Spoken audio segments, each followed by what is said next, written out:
চলতি বছরের জানুয়ারিতে ভারতের মধ্যপ্রদেশের উজ্জয়িনীতে প্রায় ২৫০টি স্থাপনা গুড়িয়ে দিয়েছে স্থানীয় কর্তৃপক্ষ। অন্তত ২.১ হেক্টর বা ৫ একর ২৭% জমির উপর থাকা এই স্থাপনাগুলোর মধ্যে শতাব্দী প্রাচীন একটি মসজিদও ছিল। গুড়িয়ে দেয়া সম্পত্তিগুলো ছিল মধ্যপ্রদেশের ওয়াকফ বোর্ডের অধীন। ওয়াকফ সম্পত্তি হচ্ছে মুসলমানদের পক্ষ থেকে দান করা সম্পত্তি, যা ধর্মীয় বা অন্য মানব হিতৈষী কাজে ব্যবহার করা হয়। এসব সম্পত্তি নির্ধারিত উদ্দেশ্য ছাড়া অন্য কোনো কাজে ব্যবহার বা বিক্রি করা যায় না। উজ্জয়িনীর ওয়াকফ সম্পত্তি গুড়িয়ে দেয়া হয়েছে কথিত মহাকাল করিডোর নির্মাণের উদ্দেশ্যে। শহরটির বিখ্যাত মহাকালেশ্বর মন্দিরের চারদিক ঘিরে $100 কোটি অর্থায়নে এই প্রকল্পটি নির্মাণ হচ্ছে।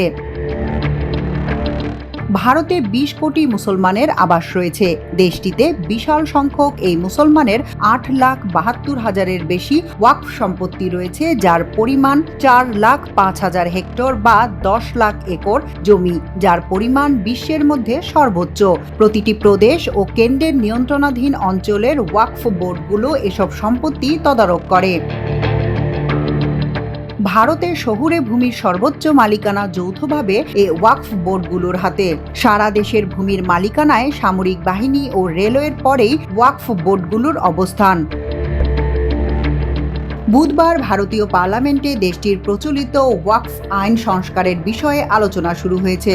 প্রধানমন্ত্রী নরেন্দ্র মোদীর হিন্দুত্ববাদী ভারতীয় জনতা পার্টি বিজেপির প্রস্তাবিত এ সংস্কার বিল ওয়াকফ সম্পত্তির উপর সরকারকে অবাধ নিয়ন্ত্রণের অধিকার দেবে। মুসলিম সংগঠনগুলো অভিযোগ করেছে, মোদী সরকার পার্লামেন্টে তার সংখ্যাগরিষ্ঠতার জেরে দেশটির সংখ্যালঘু সম্প্রদায়কে চাপে রাখার উদ্দেশ্যেই এমন পদক্ষেপ নিচ্ছে।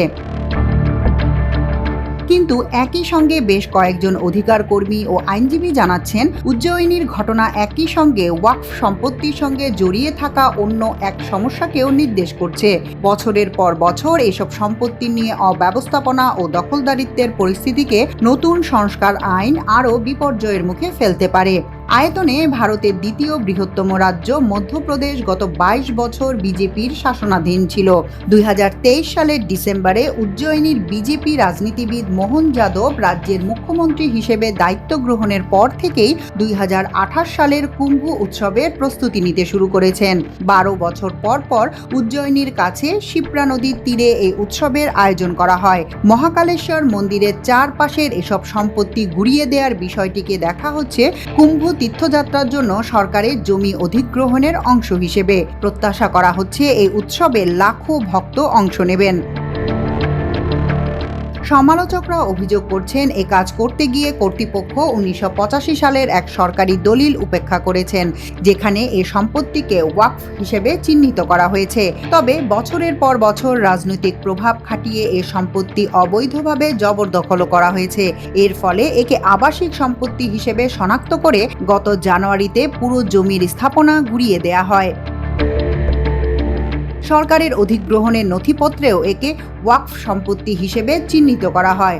এর অধিগ্রহণের জন্য ওয়াকফ বোর্ড থেকে অনাপত্তি পত্র নেয়ারও সুপারিশ করা হয়, কিন্তু পরে উজ্জয়িনী জেলা প্রশাসন থেকে আদেশ জারি হয়, সামাজিক স্বার্থে কোনো জমি অধিগ্রহণ করলে তার জন্য অনাপত্তি পত্র প্রয়োজন হবে না। আদালতে এ নিয়ে মামলা করা আইনজীবী সোহাইল খান সংবাদ মাধ্যম আল জাজিরাকে জানান, এটি ওয়াকফ আইনের সম্পূর্ণ লঙ্ঘন। এ বিষয়ে মধ্যপ্রদেশের ওয়াকফ বোর্ডের চেয়ারম্যান ও বিজেপি নেতা সানাওয়ার পাতিলকে আল জাজিরার পক্ষ থেকে প্রশ্ন করা হলে তিনি জানান, দল যে আদেশ দিবে আমি তাই করব, কেননা আমি দলের কারণেই এখানে রয়েছি।